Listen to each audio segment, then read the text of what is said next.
जय श्री कृष्ण।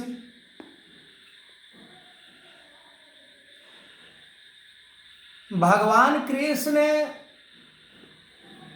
गीता के चौथे अध्याय में समझाते हैं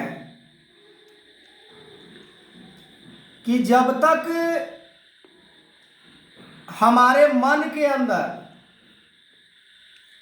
सांसारिक नाशवान पदार्थों के लिए हमारे मन में महत्व होता है, तब तक हम अविनाशी परमात्मा को मन के अंदर बसा ही नहीं सकते हैं। जैसे बालपन में बच्चे लोग कंकड़ पत्थर के लिए आपस में लड़ते हैं कि ये मेरा है, ये मेरा है। ठीक उसी प्रकार जब वो बड़े हो जाते हैं तो उनका रुचि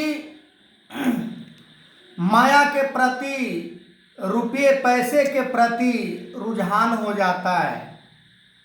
फिर वो आकड़ पत्थर को महत्व नहीं देते हैं, फिर वो बड़े बड़े वस्तुओं को महत्व देना शुरू कर देते हैं।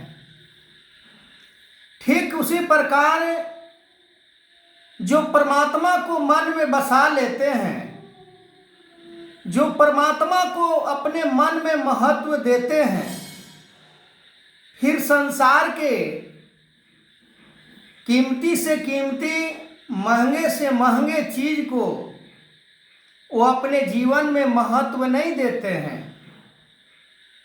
क्योंकि उन्हें परमात्मा की आवश्यकता है जीवन में।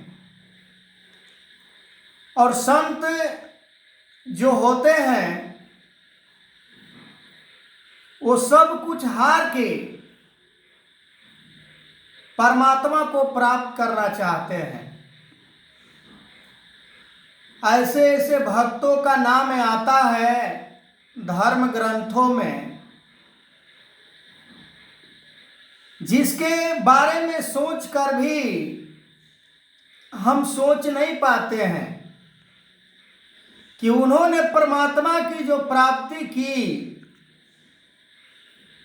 जीवन में जो कठिनाइयां और परेशानियां को सामना की उन्होंने, वो शायद हमारे जीवन में नहीं हो रहा है। फिर भी हम दावा करते हैं कि परमात्मा को प्राप्त कर लेंगे। परमात्मा को प्राप्त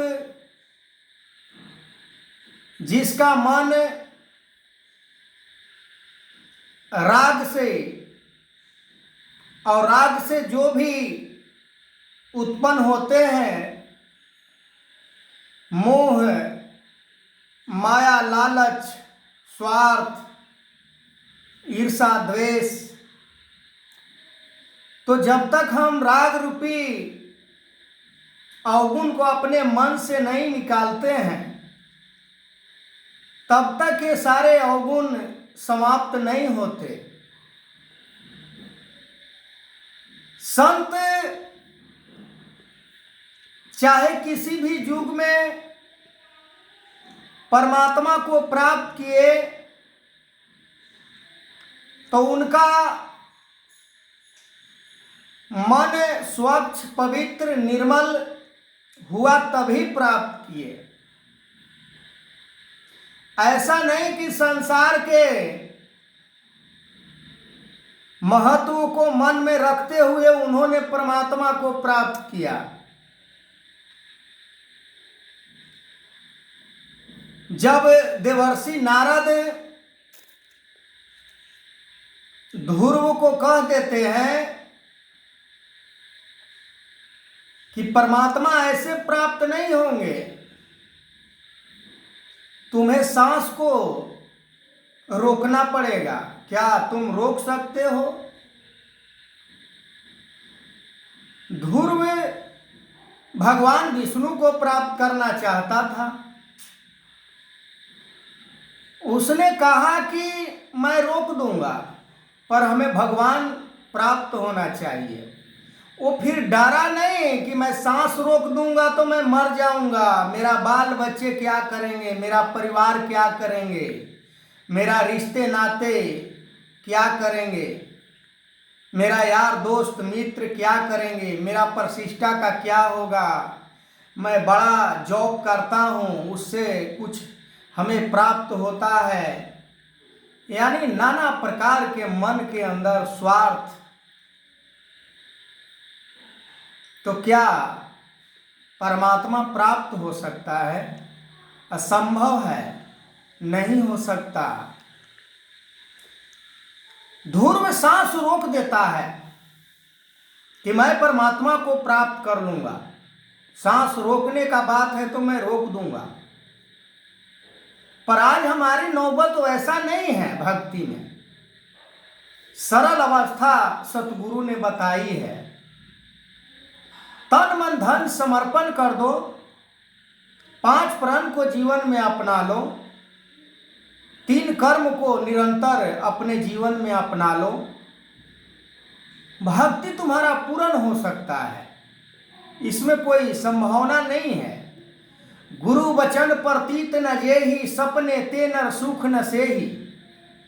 गुरु के वचन के ऊपर यदि एतवार विश्वास हो जाए और गुरु जैसा कह रहा है, भर में नारद के ऊपर ध्रुव को भी होना चाहिए था कि ये नारद हमें मारना चाह रहे हैं, हमारा जान को खतरे में डालना चाह रहे हैं। पर ध्रुव ऐसा नहीं सोचा। ध्रुव ने श्वास को रोक लिया। परमात्मा की प्राप्ति हुई ध्रुव को। आज सबसे ऊपर ध्रुव का ही स्थान आता है, 7वें आसमान के ऊपर। तो भगवान कृष्ण ने भागवत गीता में अर्जुन को समझाते हुए बहुत सारे बात समझाई है कि मोह माया से ऊपर उठो, अविनाशी परमात्मा तुम्हें प्राप्त हो जाएगा। मेरा जो वास्तविक स्वरूप है उसका तुम दर्शन कर पाओगे।